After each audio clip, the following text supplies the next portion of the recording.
Hello friends, आज हम matrices discuss करेंगे। मैट्रिसेस में हमने इस तरह से मैट्रिसेस डिस्कस करेंगे। तो मैट्रिसेस में क्या होगा कि मैट्रिसेस या अवयव, इसमें ये it is a array of elements. देखिए, हर एलिमेंट्स रो और कॉलम की फॉर्म में लिखा होगा। जैसे हम 3x3 के एक मैट्रिक्स के बारे में डिस्कस करते हैं, A11, A12, A13, तो ये एक रो हो गई। A21, A22, A23, A31, A32, A33। तो ये फर्स्ट ये रो हो गई, सेकंड रो हो गई, थर्ड रो हो गई, first column, second column, third column. तो ये 3 रो 3 कॉलम से मिलके बना है। तो टोटल नंबर ऑफ एलिमेंट इसमें 9 है, 3 इंटू 3। यहाँ पर जो A11 लिखा है पहला रो को इंडिकेट कर रहा है, और जो दूसरा 1 लिखा है ये कॉलम को इंडिकेट कर रहा है। तो अगर कहीं पर कोई एलिमेंट जैसे A13 लिखा है तो हम ये बता सकते हैं कि फर्स्ट रो थर्ड कॉलम का एलिमेंट है। इसी में हम types of matrix define, types of matrices. आप सोच रहे होंगे टाइप्स ऑफ मैट्रिसेस। देखिए, किसी भी चीज़ की स्टार्टिंग करने के लिए उसका बेसिक पता होना जरूरी है। टाइप्स ऑफ मैट्रिसेस, तो वैसे तो आप बोल सकते हैं कि स्क्वायर मैट्रिक्स। स्क्वायर क्या होगा? जो स्क्वायर की शेप की होगी, यानी जिसमें रो और कॉलम बराबर होंगे। जैसे 2 इंटू 2 की मैट्रिक्स होगी, ये स्क्वायर मैट्रिक्स है। 2 इंटू 3 इंटू 3 की मैट्रिक्स स्क्वायर मैट्रिक्स है। 3 रो 3 कॉलम, ये भी एक एग्जांपल है स्क्वायर मैट्रिक्स का। अब डिस्कस करते हैं rectangular, it is square matrix. अब रेक्टेंगल की शेप की होगी। रेक्टेंगुलर मैट्रिक्स यानी 3 इंटू 2 की, 2 रो 3 कॉलम है, यानी लंबाई अलग है, चौड़ाई अलग है, तो it is called rectangular matrix. ये रेक्टेंगुलर मैट्रिक्स हो गई। तो ये तो मैंने जनरल डिस्कशन किया। देखिए, अब हम डिस्कस करते हैं मोस्ट इंपॉर्टेंट, जिसे बोलते हैं आप आइडेंटिटी। पहले देखिएगा, एक डायगोनल मैट्रिक्स आपने सुना होगा। डायगोनल मैट्रिक्स,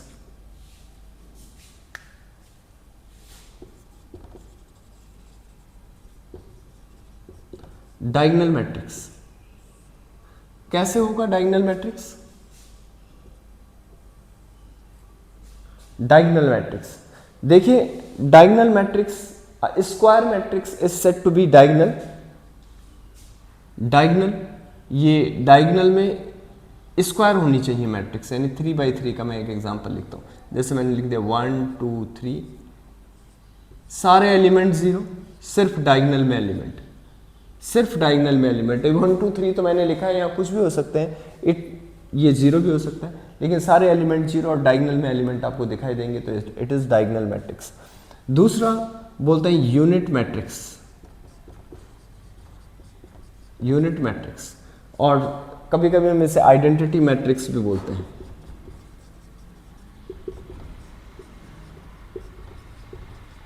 आइडेंटिटी मैट्रिक्स, देखिए डायगोनल में आइडेंटिटी, डायगोनल में आइडेंटिटी। मैट्रिक्स में कितने डायगोनल होते हैं? मैट्रिक्स हैज ओनली 1 डायगोनल, एक ही डायगोनल होता है, ये डायगोनल है। डायगोनल कहां पर होता है मैट्रिक्स में? क्वेश्चन हमारे पास रहता है। डायगोनल यहां पर होता है, डायगोनल जहां पर i इज इक्वल टू जे होते हैं, और i इज इक्वल टू जे यानी रो और कॉलम का नंबर जहां पर सेम होता है वहीं पर डायगोनल होता है। तो डायगोनल यहां पर होगा A11, A22, A33, ये पोजीशन है A11, A22, A33। Identity matrix को मैं ऐसे भी डिफाइन कर सकता हूं, delta i j, Kronecker delta definition. 1 होगा और 0 होगा। 1 कब होगा? When i is equal to j, जब i और j का नंबर सेम होगा, और जब i और j का नंबर डिफरेंट होगा तब 0 होगा। देखिए यहाँ पर i और j डिफरेंट है, i means row, j means column. यहाँ पर कॉलम और रो डिफरेंट, रो भी अलग है और कॉलम भी डिफरेंट है। यहाँ पर रो भी अलग है, कॉलम भी डिफरेंट है। यहाँ पर देखिए, जहाँ पर सेम है वहाँ पर 1 1। This is called identity matrix, Chronicle delta definition इसे हम कहते हैं। नेक्स्ट चलते हैं हम इस आपसे स्केलर मैट्रिक्स, यहीं पर हो जाएगा वो। तो स्केलर मैट्रिक्स देखिएगा, जो ये लिखे हैं सब एक ही चीज है लगभग। स्केलर मैट्रिक्स, सारी एंट्रीज जो डायगोनल की हैं वो सेम होनी चाहिए। सपोज इट इज के 2 2 2 2 ऐसे करके ये मैं 3/3 का स्क्वायर मैट्रिक्स में ही ये पॉसिबिलिटी है, बाकी और में नहीं। अच्छा, ये जो आइडेंटिटी और यूनिट मैट्रिक्स के डिस्कशन की बात करिए, ये ऐसी मैट्रिक्स है, ये ऐसी मैट्रिक्स है जिसे किसी भी मैट्रिक्स को मल्टीप्लाई कर दो कोई फर्क नहीं पड़ेगा। इट इज, तभी हम इसे आइडेंटिटी मैट्रिक्स बोलते हैं, तभी इसे यूनिट मैट्रिक्स बोलते हैं कि किसी भी मैट्रिक्स में इसकी मल्टीप्लाई करें हमें कोई फर्क नहीं पड़ेगा। एक वर्ड आता है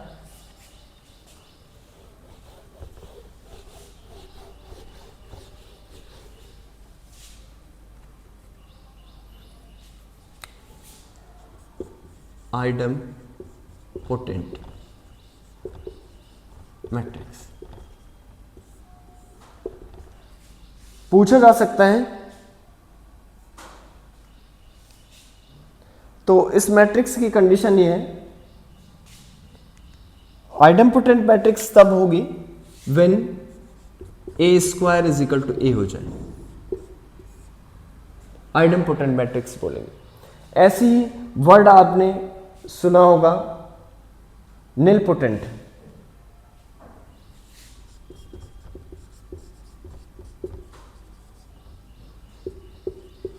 निलपोटेंट मैट्रिक्स क्या होगा कि a to the power k is equal to 0 आ जाए,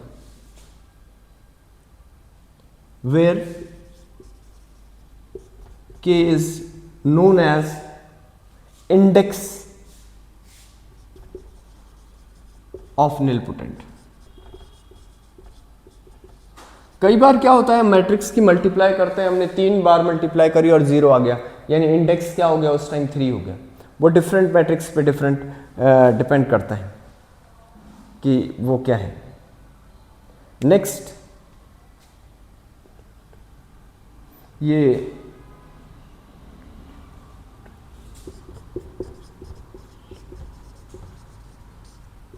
इनवॉल्यूटरी मैट्रिक्स। यहां पर ऐसा होगा कि हम मैट्रिक्स की 2 बार मल्टीप्लाई करेंगे और यूनिट मैट्रिक्स आ जाए।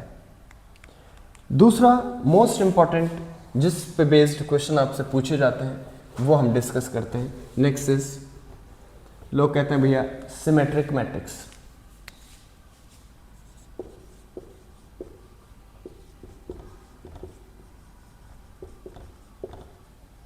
दूसरा वर्ड डिस्कस करते हैं लोग स्क्यू सिमेट्रिक।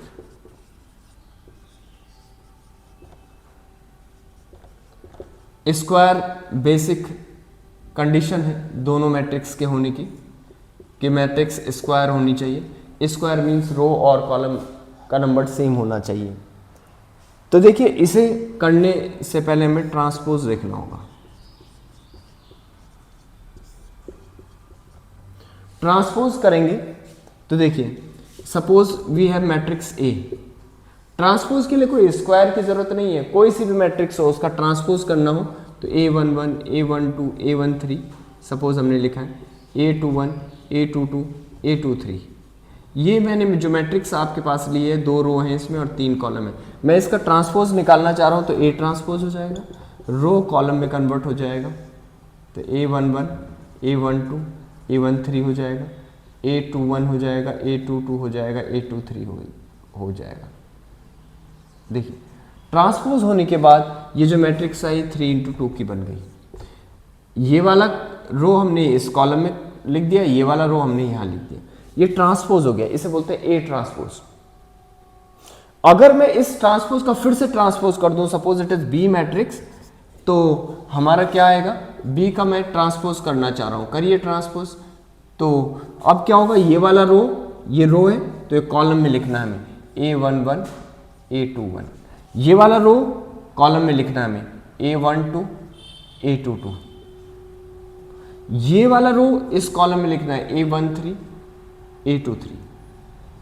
आप देख रहे होंगे जब आपने ए मैट्रिक्स लिखी उसका ट्रांसपोज करा तो एक नई मैट्रिक्स आई, जब आपने ट्रांसपोज का भी ट्रांसपोज कर दिया, दैट इज ए ट्रांसपोज का भी ट्रांसपोज कर दिया, तो आपके पास पुरानी मैट्रिक्स ए आ गई। तो आपके पास एक फॉर्मूला हो गया जिस फॉर्मूले का नाम है ए ट्रांसपोज का ट्रांसपोज इज ए, एक फॉर्मूला हो गया। इसी तरह से अगर आपके पास ए बी का ट्रांसपोज आप निकाल रहे हैं तो आप ए का ट्रांसपोज अलग निकाल लीजिए, बी का ट्रांसपोज अलग निकाल लीजिए, कोई फर्क नहीं पड़ेगा। सपोज कोई एलिमेंट के मैट्रिक्स में मल्टीप्लाई हो रखा है तो आप चाहें तो ट्रांसपोज निकालने के बाद भी उसे मल्टीप्लाई कर सकते हैं, बाहर रख दीजिए, ट्रांसपोज से उस पर कोई फर्क नहीं पड़ेगा। ये इसके कुछ नियम हैं। अब चलिए, हमारा डिस्कशन का मेन मुद्दा ट्रांसपोज ना होकर ये था लेकिन ट्रांसपोज उसका एक पार्ट है तो इसलिए हम वो डिस्कस करेंगे। अब सिमेट्रिक और स्क्यूसिमेट्रिक मैट्रिक्स के भी डिस्कशन करते हैं। A square matrix is said to be symmetric. A square matrix is said to be symmetric if a square matrix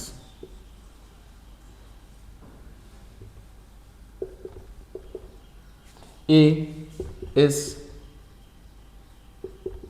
said to be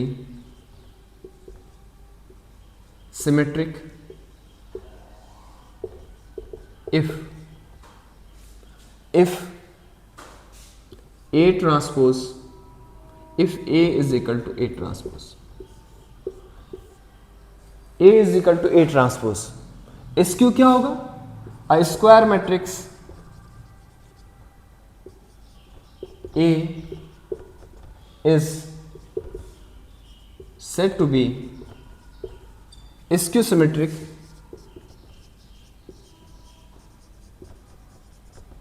if A transpose is minus of A transpose minus of A के बराबर होगा।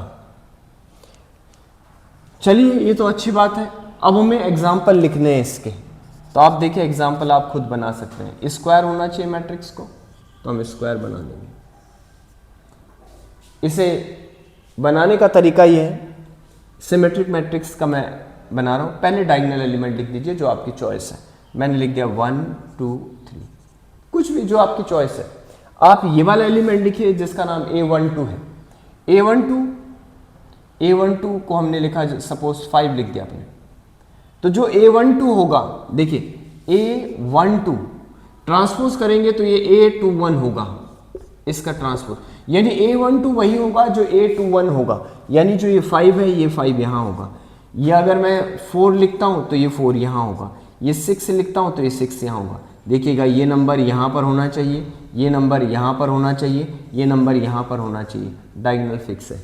तो आप इसका transpose निकालेंगे तो यही matrix आएगी, that is A transpose is equal to A ही आएगा। आप चाहे निकाल के देख लें। आपने ट्रांसपोज निकाला, फर्स्ट रो को फर्स्ट कॉलम में लिखिए 1 5 4, सेकेंड रो को सेकेंड कॉलम में लिखिए 5 2 6, दिस रो अगले कॉलम में तो 4 6 3, ये देखिएगा सेम आया होगा। तो that is A transpose is equal to A। किसी भी मैट्रिक्स में किसी भी तरह से हमें डायगोनल सेट करने हैं, ये वाला एलिमेंट इसके बराबर लिखना है, ये वाला एलिमेंट इसके, ये वाला इसके। अब डिस्कस करते हैं स्क्यू सिमेट्रिक मैट्रिक्स के एग्जांपल पे। देखिए, स्क्यू सिमेट्रिक मैट्रिक्स में एक क्वेश्चन पूछा जाता है कि diagonal entry skew symmetric matrix की क्या होती है। तो डायगोनल एंट्रीज 0 होती हैं, तो हमें हमेशा डायगोनल एंट्री 0 लिखनी है अगर स्क्यू सिमेट्रिक मैट्रिक्स का एग्जाम्पल बनाना है तो डायगोनल एंट्री हमने 0 लिख दी, फिक्स कर दी। अब आप यहाँ जो एलिमेंट लिखेंगे इस जगह A12 की जगह 5, तो यहाँ उसका निगेटिव लिखना पड़ेगा 5। यहाँ 6 लिखेंगे माइनस का, तो यहाँ -6 लिखना पड़ेगा। मैं एग्जाम्पल के तौर पे लिख रहा हूँ, आप यहाँ पे कुछ भी लिख सकते हैं। 4, तो यहाँ -4। आप इसका ट्रांसपोज कीजिए। ये फर्स्ट रो है तो फर्स्ट कॉलम बनाइए, ये सेकेंड रो है तो सेकेंड कॉलम बनाइए, ये थर्ड रो है तो थर्ड कॉलम बनाइए। माइनस कॉमन ले लीजिए इसमें से, 0 5 6 -5 0 4 6 -4 एंड 0। देखिए मैच कराइए, 0 0 है, ये पहली रो, ये देखिएगा ये एलिमेंट माइनस था तो यहाँ प्लस होना था, ये एलिमेंट माइनस था तो यहाँ प्लस होना था। तो फर्स्ट रो फर्स्ट कॉलम में की, तो ये थर्ड रो में ये प्लस होना था, माइनस कॉमन लेने पे यहाँ माइनस हो जाना था। अब देखिए मैच कराइए, पहला एलिमेंट 0, दूसरा एलिमेंट 5, दूसरा -6, -5, 0, 4, 6, -4, that is A transpose is equal to -2। यानी यहाँ पर नोट करने वाली बात इसके सिमेट्रिक मैट्रिक्स में क्या आई, डायगोनल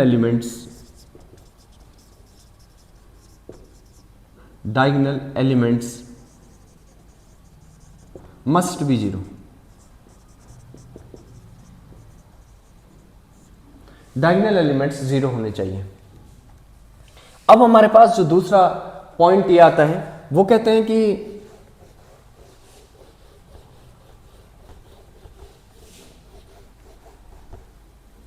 दूसरा पॉइंट आता है, suppose capital A is a square matrix. Suppose capital A is a square matrix, कह रहे हैं कि इसको A एक स्क्वायर मैट्रिक्स है और इसे सिमेट्रिक एंड इसके सिमेट्रिक के टर्म में लिखिए। अब देखो, सपोज A मैट्रिक्स स्क्वायर है और हमसे बोल दीजिए कि इस A मैट्रिक्स से, आपके पास A मैट्रिक्स है और उससे सिमेट्रिक मैट्रिक्स बनाइए, और इसी A से इसके सिमेट्रिक बनाइए। तो आप बना सकते हैं। देखिए, देखो कोई भी मैट्रिक्स A होती है, तो अगर मुझे इस A से सिमेट्रिक मैट्रिक्स बनानी हो तो मुझे ये करना पड़ेगा, क्या मुझे करना होगा A प्लस A ट्रांसपोज। अगर मैं A में A का ट्रांसपोज ऐड कर दूंगा तो ये मैट्रिक्स सिमेट्रिक हो जाएगी। इसकी सिमेट्रिक कब होगी,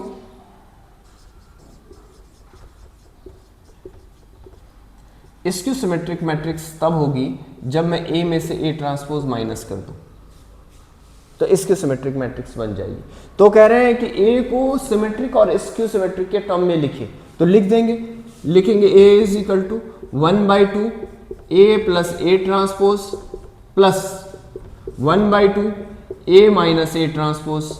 this part is known as symmetrical part and this is इसकी सिमेट्रिकल पार्ट। आप ऐड कीजिए, A ही बन जाएगा। तो ये दो टर्म है। अगर आपसे क्वेश्चन पूछा जाता है कि सिमेट्रिक में A मैट्रिक्स दे रखी है, उसका सिमेट्रिकल मैट्रिक्स में कन्वर्ट कीजिए उसको, तो आप कर देंगे, उसके ट्रांसपोज से ऐड कर दीजिए।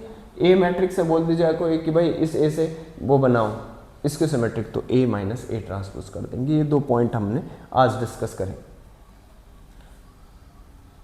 अब जो इसके बाद आता है, जो नया है मैट्रिक्स मल्टीप्लिकेशन।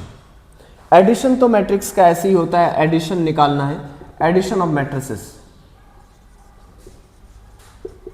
एडिशन क्या होगा, कंपोनेंट वाइज एडिशन होता है। एडिशन के लिए रिक्वायरमेंट है ऑर्डर सेम होना चाहिए मैट्रिक्स का, यानी दोनों मैट्रिक्स का ऑर्डर सेम होने पर ही ऐड होंगी। जैसे A हमारे पास एक मैट्रिक्स है 1 2 3 4 5 6, ये 2/3 की मैट्रिक्स है, तो B मैट्रिक्स भी 2/3 की होनी चाहिए। 7 8 9 ऐड होने के लिए 10 11 12 ये 2/3 की होनी चाहिए, तब A प्लस B पॉसिबल होगा। अदरवाइज इनके ऑर्डर में डिफरेंस होने से कोई पॉसिबिलिटी नहीं। तो 1 का ऐड होगा 7 के साथ तो 8, 2 का ऐड होगा अपनी पोजीशन वाले एलिमेंट के साथ 3 का, हमेशा पोजीशन सेम होने पे ही एडिशन पॉसिबिलिटी होती है। 14 किसी भी चीज़ में, 5 16 ये, तो ये हो जाएगा 18। इस तरह से एडिशन था। अब एडिशन है तो डिफरेंस भी आप निकाल सकते हैं दो मैट्रिसेस का। तो इस तरह से हम इसको सॉल्व करते हैं। आज के लिए इतना ही काफ़ी है, फिर कल देखेंगे इस पे। कल हम मैट्रिसेस का जो भी पोर्शन होगा, इनवर्स हो गया, मल्टीप्लिकेशन हो गया, ये सब कल ख़त्म कर देंगे। थैंक यू, तब तक के लिए मिलते हैं। फिर उसके बाद लोगों की डिमांड थी कि इंटीग्रेशन और डिफरेंशियल कैलकुलस पे बात, मतलब कैलकुलस पे बात करें, तो कैलकुलस पे डिस्कशन होगा। तब तक के लिए धन्यवाद।